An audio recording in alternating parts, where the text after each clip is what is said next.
दीदी तेरा देवर दीवाना, और दीदी तेरा देवर दीवाना, हाय राम कुड़ियों को डाले दाना।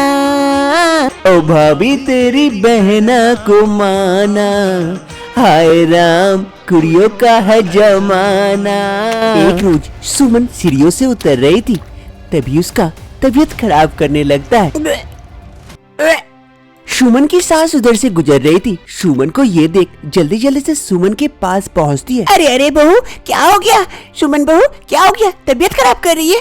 अरे राज राज कहाँ हो? जल्दी आओ, बहू का तबीयत खराब है। राज अपनी माँ की आवाज सुन जल्दी से वहाँ पहुँचता है। क्या हो गया माँ? क्या हो गया इसे? अरे देखना बहू की तबीयत खराब कर रही है, जल्दी से इसे कमरे में लेके जा और डॉक्टर को फोन कर। अरे माँ कुछ नहीं होगा, ठीक हो जाऊंगी मैं। नहीं नहीं तुझे कुछ बोलने की आवश्यकता नहीं है। राज जा जल्दी से लेके जा और डॉक्टर को जल्दी फोन कर। फिर राज सुमन को लेकर कमरे में जाता है। सुमन के ससुराल वाले सुमन का खूब केयर करते थे।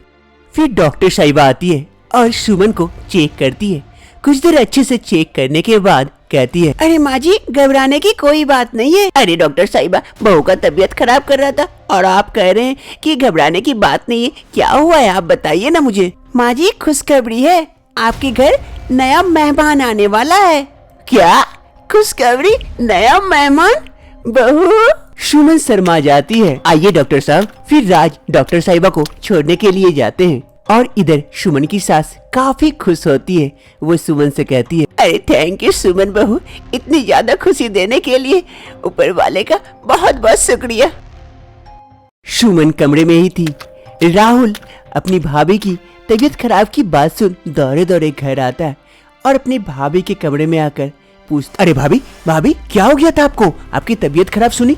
अरे मेरे बदमाश देवर जी कुछ नहीं हुआ है, इस घर में आपसे भी छोटा कोई आ रहा है। क्या मेरे से भी छोटा? मतलब आहा, मतलब मैं चाचू बनने वाला हूँ। तो भाभी चले। कहाँ देवर जी? आपके मायके। क्यों देवर जी वहाँ कौन है और आप मेरे मायके जाके क्या करेंगे? अरे भाभी मैं ऐसे ही कह रहा था, अगर आपका मन हो तो कहिएगा, मैं लेके चला जाऊंगा आपको। वैसे मेरा कुछ काम याद आ गया, मैं चलता हूँ, बाय भाभी। राहुल वहाँ से भाग जाता है और इधर सुमन, मेरे बदमाश देवर जी मैं सब समझती हूँ। कुछ महीनों के बाद राहुल ऑफिस से फोन करता है काजल के घर। रिंग होते ही काजल फोन उठाती है। हेलो कौन है? काजल को समझ में आ जाता है कि दूसरी तरफ कौन है। आपको खांसी हो गई है तो कॉफ सिर्फ खा लीजिए, हमें तंग न कीजिए। ठीक है मैं रखती हूँ, अगर आप अपना नाम नहीं बताएंगे तो। अरे नहीं, मैं हूँ। मैं कौन? आपका कोई नाम भी तो है। क्या काजल? मैं राहुल हूँ। हाँ तो राहुल जी बताइए क्यों फोन किया आपने? आप लोग कब आ रहे हैं यहाँ और हम लोग क्यों जाएंगे वहाँ? अरे काजल जी आपको पता नहीं है क्या, भाभी की गोद भराई है। क्या सच में? हाँ सच में, इसीलिए तो फोन किया हूँ। दोनों बातें कर रहे थे तभी काजल की माँ वहाँ पहुँच जाती है। अरे बेटी कौन है, किससे बात कर रही है? अरे माँ वो राहुल है, दीदी की गोद भराई है, वही बोल रहा था। क्या सच में? लाओ मैं बात करती हूँ। फिर काजल की माँ श्रद्धा देवी बात करती है। अरे राहुल बेटा गोद भराई है सुमन की, कब है बेटा? इसी महीने है आंटी। ओ अच्छा आप सभी को आना है। ठीक है बेटा हम आएंगे। गोद भराई की रस्म होने वाली थी, सभी मेहमान आए हुए थे। काजल आकर घर को डेकोरेट कर रही थी, फूलों से सजा रही थी। तभी राहुल आता है छोटू के साथ, इधर उधर देखता है और ढूंढने की कोशिश करता है किसी को। अरे मेरी वाली कहाँ गई? मिल गई, वो रही। अरे छोटू चल उधर चलते हैं। फिर राहुल और छोटू दोनों दूसरी तरफ चले जाते हैं। राहुल काजल के बगल में जाकर खड़ा हो जाता है। काजल राहुल का आवाज सुन जैसे ही घूमती है पैर फिसल जाता है और गिरने वाली होती है कि राहुल उसे पकड़ लेता है और मानो जैसे समय थम सा जाता है और मीठी स्वर में एक गाना बजता है और राहुल और काजल एक दूसरे की आंखों में देखते हैं। तभी काजल की सहेली कहती है, अरे काजल दीदी बुला रही है। दोनों हड़बड़ा जाते हैं।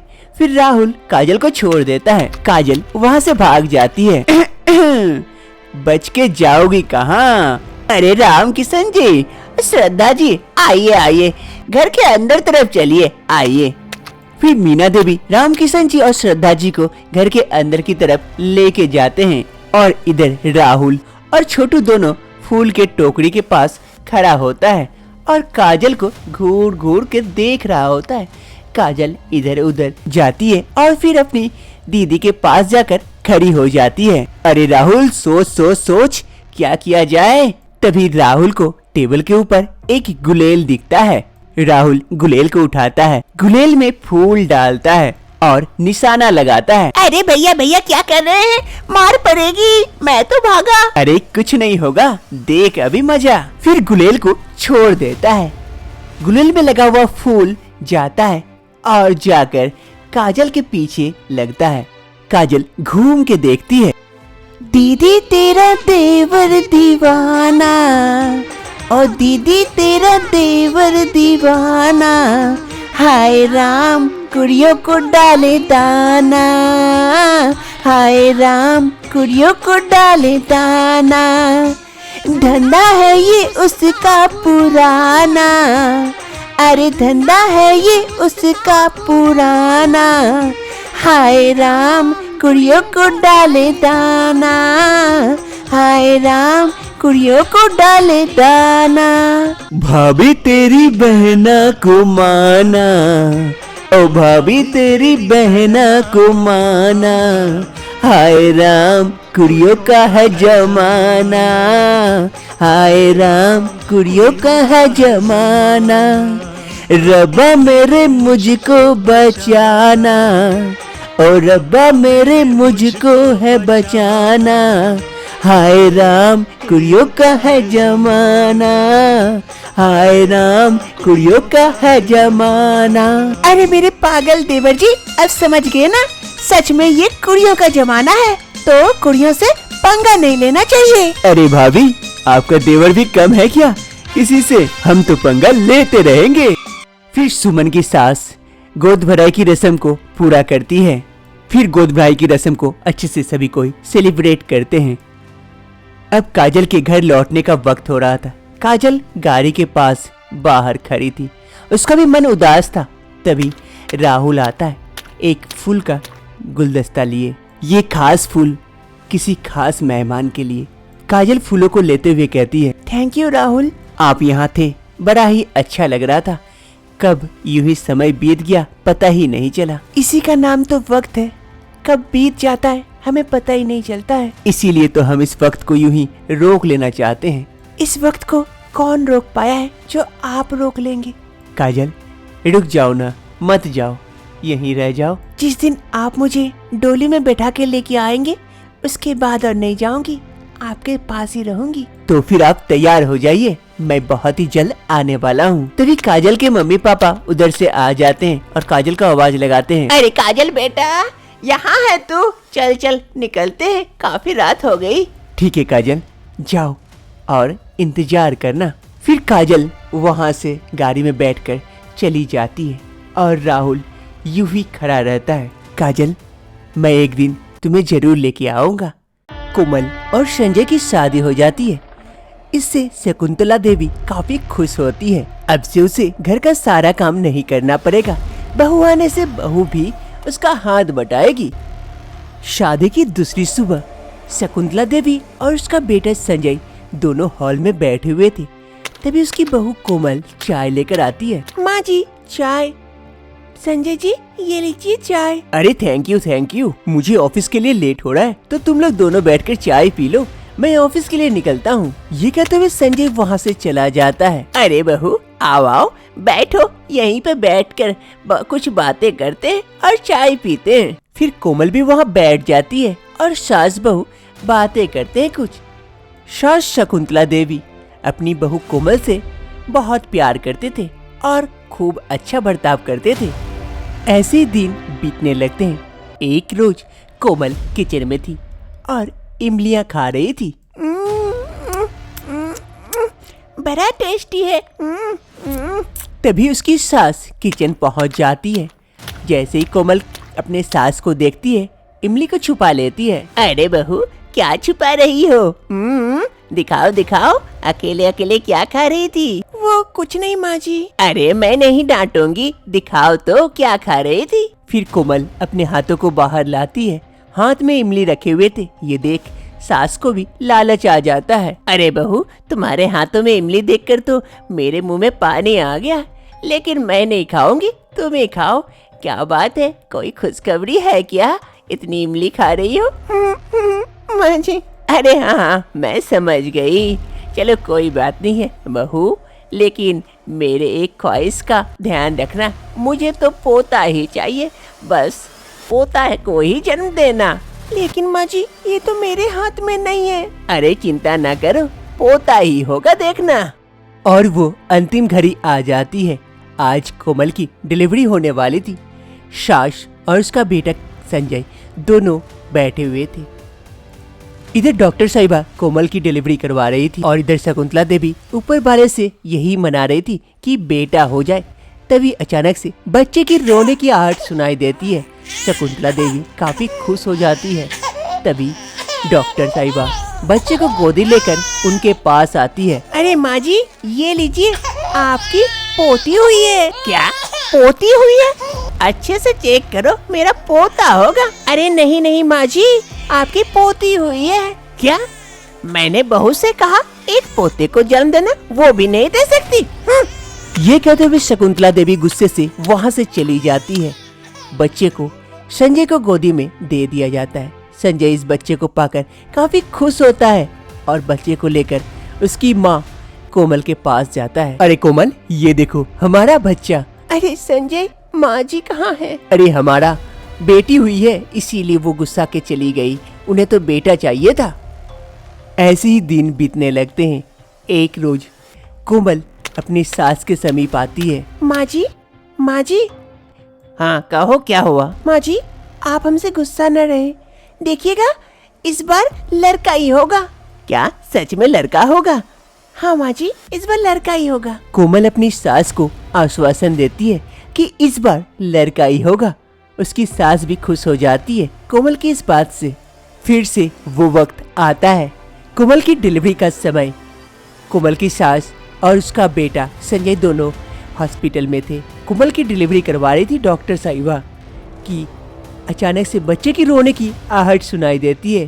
उसकी सास काफी खुश हो जाती है कि अब की बार तो लड़का ही हुआ होगा। तभी डॉक्टर साहिबा दो बच्चों को साथ में गोदी लेके आती है और कहती है, मुबारक हो माँ जी, आपके बहू का जुड़वा बच्चा हुआ है। अरे डॉक्टर साहिबा, ये बताओ लड़का है ना दोनों? नहीं माँ जी, दोनों लड़की है। क्या दोनों लड़की है? बहू ने फिर से लड़की जन्म दी है। शकुंतला देवी को काफी गुस्सा आता है। वो फिर से वहाँ से चली जाती है। डॉक्टर साहिबा दोनों बच्चों को उसके पिता संजय की गोदी में दे देते हैं। ऐसे करते करते कोमल 7 बेटियों को जन्म देती है, लेकिन उसका कोई बेटा नहीं होता है। इससे उसकी सास कोमल से अब काफी नाराज रहती है, क्योंकि उसकी सास को बेटा चाहिए था और इसी आस में कोमल भी 7 बेटियों को जन्म दे देती है। कई दिनों से शकुंतला देवी सभी से बात करना बंद कर दी थी गुस्से से। एक रोज उसका बेटा संजय अपनी माँ के पास आता है। अरे माँ, क्या हो गया? तुम नाराज क्यों हो? हमसे बातें क्यों नहीं कर रही हो? हमसे कोई गलती हो गई माँ? अरे माँ, क्या हुआ? कुछ तो कहो माँ। लेकिन शकुंतला देवी चुपचाप बैठी रहती है। अरे माँ, कहो ना, क्या हो गया? तुम ऐसे चुप रहोगी तो कैसे चलेगा? अच्छा ठीक है माँ, तुम जो कहोगी मैं वही करूँगा, अब तो कहो। शकुंतला देवी तब भी कुछ नहीं कहती है और अपना हाथ आगे बढ़ाती है। माँ, मैं समझ गया, तुम वादा चाहती हो। ठीक है, मैं वादा करता हूँ, तुम जो कहोगी मैं वही करूँगा। अरे बेटा, तू दूसरी शादी कर ले, मुझे कोमल बहू पसंद नहीं है। 7 बेटियों को जन्म दी है, हमारा वंशज कैसे आगे बढ़ेगा? एक भी बेटे को जन्म नहीं दे पाती।